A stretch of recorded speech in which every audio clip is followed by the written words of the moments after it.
Good morning and welcome back to online class. Due to some reasons we are not able to conduct a live class, so I'm preparing this video lecture for you. We'll continue the chapter 7 HTML advanced feature. In the previous class we have already discussed the forms and the different control types. Now today we'll see how to create a form, what are the different ways to create the form, if any methods are there, how to do it, that all we'll discuss today. Now let's first discuss how to create the form. SQL forms are required when you want to collect some data from the site visitor.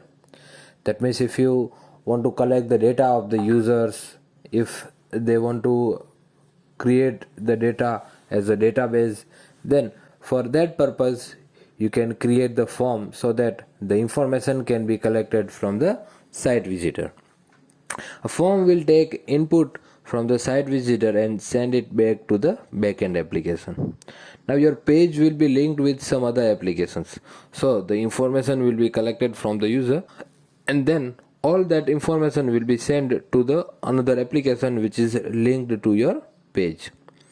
The backend application will then do required processing on that data in whatever way the web page developer has programmed it to. Once the data is sent to the backend application, it will do the required processing. That means all the processing which is required with the data, that will be done on the data, and that will be done on the basis of how the programmer has programmed the page and backend application. Now if you want to create a simple form, then for that you have to use the form tag. There is form, then you have to use the action. In that you will provide a backend script and then method. Here you will use the posting method. For example, form method equals to post, action equals to mail to xyz.abc@gmail.com. So like that you can create your own form. Now these are the different font attributes that we will use to create the form. Now you can see the table. The first one is the name. This is the name of the form, because as we will send the information to some other page or the backend, the name is very important. Next is the action. Here you will specify any script URL which will receive uploaded data. That means what exactly we have to do with the uploaded data. For that this script we have to write, and that will mention here. Next is the method. Here you will specify method to be used to upload data. It can take various values, but most frequently used are get, post and form. So here we have to provide that which method we will use to upload the data. There are so many different methods, but mainly the users they will use get, post and send. Now get will be used to send the form information to a URL. That means the form is filled and that information you want to send through the URL, then you will use the get method. Next is the post method that you will use when you want to send the form information in the HTTP environment. That means if you want to keep your data secure, see, if you will send the information through URL, then it will be displayed to all the users. But if you will send the data through the post method, it will be sent through HTTP environment. That means it will be safe and the information will not be displayed in the URL.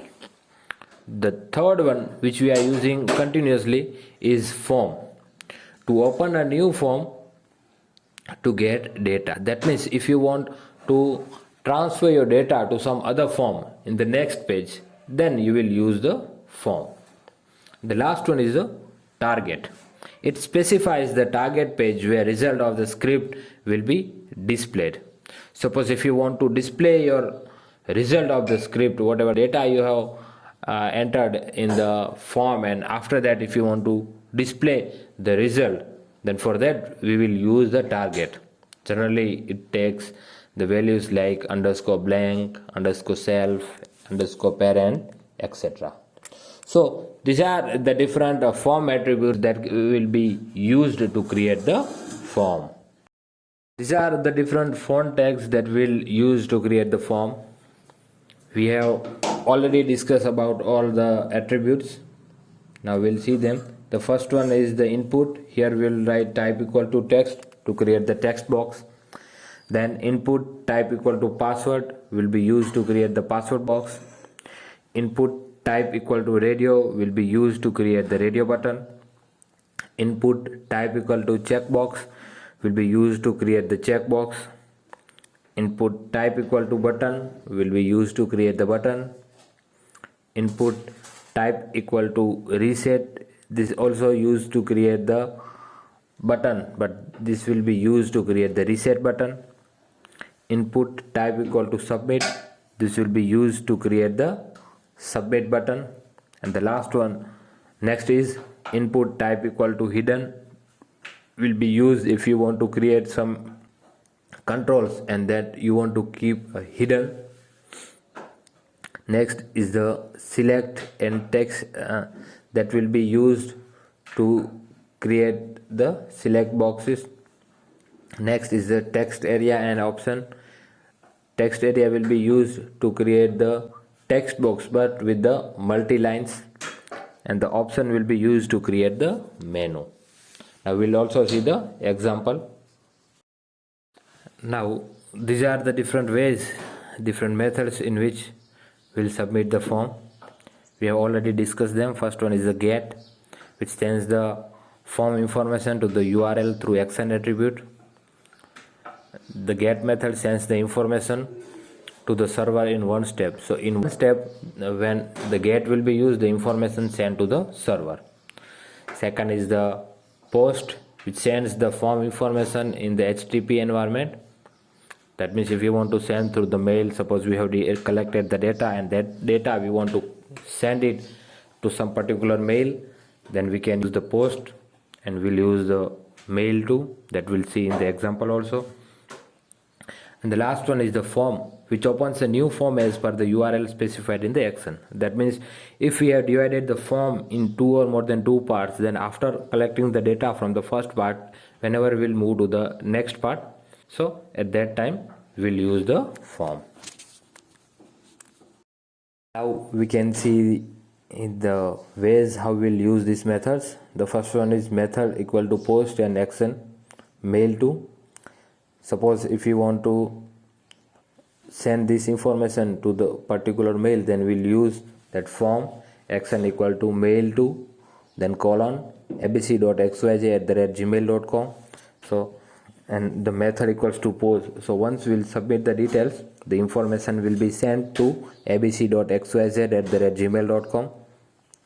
Then second is get action equal to URL.